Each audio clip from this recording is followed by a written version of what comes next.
여러분, 평소에 우리 발밑에 있는 흙에 대해 얼마나 생각하시나요? 아마 거의 안 하실 텐데요. 자, 그럼 본격적으로 파헤쳐 봅시다. 오늘 이 자료가 설명하는 우리가 직면한 이 복잡한 현대 위기들의 미스터리 속으로 말이죠. 기후변화, 식량 부족, 그리고 지도에서 통통 비어가고 있는 지방소멸 문제. 열문, 이 세 가지 글로벌 위기와 지역 문제들이 도대체 무슨 공통점이 있을까요? 겉보기엔 진짜 완전 다른 이야기 같잖아요. 그런데 이 해설 자료를 보면 이 문제들이 사실은 하나의 거대한 미스터리로 얽혀 있다고 강조합니다. 이게 마치 거대한 도미노 같거든요. 첫 번째 조각이 쓰러지면 어떻게 될지 벌써부터 긴장되지 않으시나요? 먼저 첫 번째 위기, 기후변화부터 짚어보죠. 우린 이미 걷잡을 수 없는 자연재해랑 지긋지긋한 팬데믹을 직접 겪었잖아요. 자료에 따르면 산업화 이후로 지구 평균 기온이 이미 1.2도나 올랐다고 해요. 그리고 2018년 기후보고서에서는 아주 섬뜩한 경고를 던졌죠. 기온 상승을 1.5도 선에서 막지 못하면 말 그대로 영원히 돌이킬 수 없는 진짜 재앙이 시작된다는 거예요. 우리가 겪었던 코로나19 같은 감염병 창궐도 이 온난화가 만들어낸 아주 명백한 예시라고 콕 집어 경고하고 있습니다. 여기서 정말 흥미로운 점은 바로 이 20% 미만이라는 수치입니다. 아니, 북극빙하 녹는 게 내 밥상이랑 무슨 상관인데 하실 수 있어요. 그런데 한국의 곡물 자급률이 현재 20%가 채 안 되거든요. 만약 기후변화 때문에 전 세계 농사가 망치고 병해충이 돌아서 해외 농업 기업들이나 수출국들이 딱 수출을 끊어버리면 어떻게 될까요? 와, 상상만 해도 끔찍하죠. 이 분석의 핵심은 지구의 온도 변화가 단지 먼 나라 이야기가 아니라 당장 오늘 저녁 우리 가족의 생존을 뒤흔들 수 있다는 겁니다. 자, 방금 말씀드린 이 식량 위기는 아주 자연스럽게 세 번째 문제, 지방 소멸로 넘어갑니다. 이 소름 돋는 연쇄작용을 한번 따라가 볼게요. 날씨가 미쳐 날뛰면 당연히 농산물 시장도 불안해지겠죠. 그럼 농사 지어서 돈 벌기가 너무 힘들어집니다. 수익은 안 나는데 도시보다 생활환경도 불편하니까 청년들이 농촌에 남을 리가 없잖아요. 결국 연세 많으신 농부들만 남고 서서히 마을 전체가 텅 비면서 지방소멸로 직행하는 겁니다. 그러니까 이건 그냥 우연히 일어나는 일이 아니에요. 기후와 식량 위기가 만들어낸 아주 치명적인 나비 효과인 셈이죠. 그럼 이 끔찍한 세 가지 위기를 하나하나 따로 해결해야 할까요? 전혀 아닙니다. 놀랍게도 이 위기들은 단 하나의 뿌리에서 시작됐거든요. 바로 지난 200년 동안 우리가 엄청나게 써온 화석연료, 그리고 거기서 비롯된 산업화와 도시화입니다. 땅속에서 석유를 퍼 올린 뒤로 우리는 석유로 만든 화학배럴랑 농약을 막 쏟아부어서 잠깐 식량 문제를 해결한 것처럼 보였어요. 하지만 그게 결국 기후변화라는 부메랑이 되어 돌아왔죠. 게다가 도시화는 농촌이 스스로 살아갈 힘을 싹둑 잘라버렸고요. 자, 원인이 하나라면 당연히 해결책도 같은 곳에서 찾아야겠죠? 그럼 여기서 이런 질문이 나올 법해요. 아니, 그럼 자동차 다 버리고 조선시대로 돌아가자는 거야? 물론 자동차, 진짜 빠르고 편하죠. 하지만 엄청난 화석연료를 퍼먹고 결국 이 모든 위기를 가속화하는 삶의 방식을 우리한테 강요하잖아요. 반면에 자전거는 어떤가요? 속도는 좀 느려도 지나가는 이웃이랑 인사도 할 수 있고 매연도 안 뿜고 환경도 해치지 않죠. 원본 자료의 저자가 말하고 싶은 건 과거로 찌질하게 돌아가자는 게 절대 아니에요. 자전거는 우리가 앞으로 어떤 방향으로 얼마나 의도적으로 삶을 바꿔나가야 하는지를 보여주는 진짜 강력한 상징인 겁니다. 이게 어떻게 연결되는지 한번 볼까요? 여기서 세계적인 환경운동가 반다나 시바의 진짜 무릎을 탁 치게 만드는 통찰을 하나 소개해 드릴게요. 우리는 흙이며 대지이다.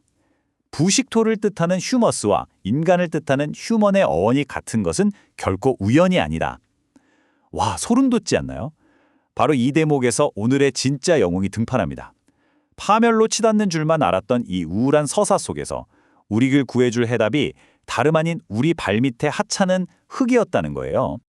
그렇게 해서 등장한 학문이 바로 농생태학입니다. UN 식량농업기구에서도 적극 밀고 있는 이 패러다임의 핵심은요, 우리가 흙을 바라보는 시선 자체를 완전히 뒤집어 엎는 거예요. 솔직히 우린 그동안 흙을 그저 죽어있는 먼지나 쓸어버려야 할 쓰레기찜으로 취급했잖아요. 하지만 농생태학은 다릅니다. 흙을 그 자체로 살아 숨쉬는 거대한 생명체로 대하자는 거죠. 자연을 막 쥐어짜는 폭력적인 산업 방식에서 벗어나서 모든 생명이 유기적으로 연결되어 있다는 생태적 관점으로 대전환을 하자는 겁니다. 이게 정말 기가 막히게 보여주는 숫자가 하나 있습니다. 1억에서 100억. 여러분, 이 어마어마한 숫자가 뭘 의미할 것 같나요? 놀라지 마세요. 여러분이 길 가다가 무심코 밟는 흙, 딱 1g. 그 안에 바글바글 살고 있는 미생물의 마리수입니다. 진짜 미쳤죠? 우리가 발에 묻었다고 툭툭 털어내던 그 흙이 사실은 보이지 않는 수십억 생명체들이 쉼없이 일하고 있는 하나의 거대한 우주였던 거예요. 이렇게 살아 숨쉬는 흙이야말로 우리 인류를 먹어 살릴 가장 든든하고 근본적인 토대인 거죠. 근데 참, 여기서 우리가 얼마나 바보 같았는지를 보여주는 또 다른 충격적인 숫자가 있습니다. 200년. 네. 이 수억 마리의 생명에 뛰어노는 건강한 흙이 딱 1cm 만들어지는데 걸리는 시간이에요. 1cm에 무려 2세기가 필요하다고요? 그런데 우리는 어땠죠? 포크레인으로 푹푹 파내고 그 위에 숨도 못 쉬는 꽉 막힌 아스팔트를 들이부어버렸잖아요. 영양분 모자라면 화학비료 팍팍 치고 수백 년 동안 쌓아온 생명력을 아주 한순간에 박살 내버린 겁니다. 자, 그럼 이 살아있는 흙이 파괴되는 게 대체 왜 그렇게 치명적일까요? 다음 수치를 보시면 바로 답이 나옵니다. 무려 3배입니다. 지금 전 지구의 흙이 품고 있는 탄소량이 우리 머리 위 대기권 전체에 떠있는 탄소량의 3배나 된다고 해요. 대박이지 않나요? 흙은 그냥 흙이 아니라 기후변화를 막을 수 있는 지구상에서 가장 거대하고 강력한 탄소 블랙홀이었던 겁니다. 그런데 여기서 반전이 일어납니다. 아주 무서운 숨겨진 배출원의 진실이죠.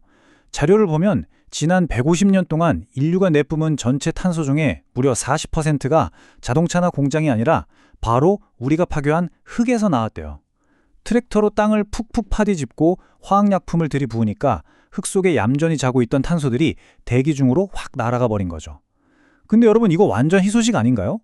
반대로 생각하면 흙이 그만큼 많은 탄소를 뱉어냈다는 건 아직도 어마어마한 양의 탄소를 다시 빨아들여서 가둘 수 있는 엄청난 능력이 흙 속에 고스란히 남아있다는 뜻이잖아요.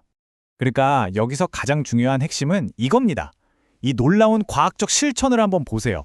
2015년 파리 기후협약 이후에 프랑스 정부가 밀고 있는 4퍼밀 운동인데요. 매년 전 세계 토양 속에 있는 유기물질을 진짜 딱 0.4%씩만 늘려보자는 거예요. 와, 0.4%면 진짜 티도 안 나는 수치잖아요. 근데 이렇게만 해도 우리가 배출하는 온실가스를 싹 다 덮고도 남는데요. 흙을 다시 건강하게 만드는 것, 이것만이 기후변화도 막고 식량도 넉넉하게 키우고 결국 죽어가는 지방도 살려낼 수 있는 가장 완벽한 치트키라는 겁니다. 우리가 그토록 애타게 찾던 정답이 바로 여기 있었네요. 자, 이제 마무리할 시간입니다. 여러분 스스로에게 한번 이 질문을 던져보세요. 아까 우리가 휴머스와 휴먼이 같다고 했잖아요.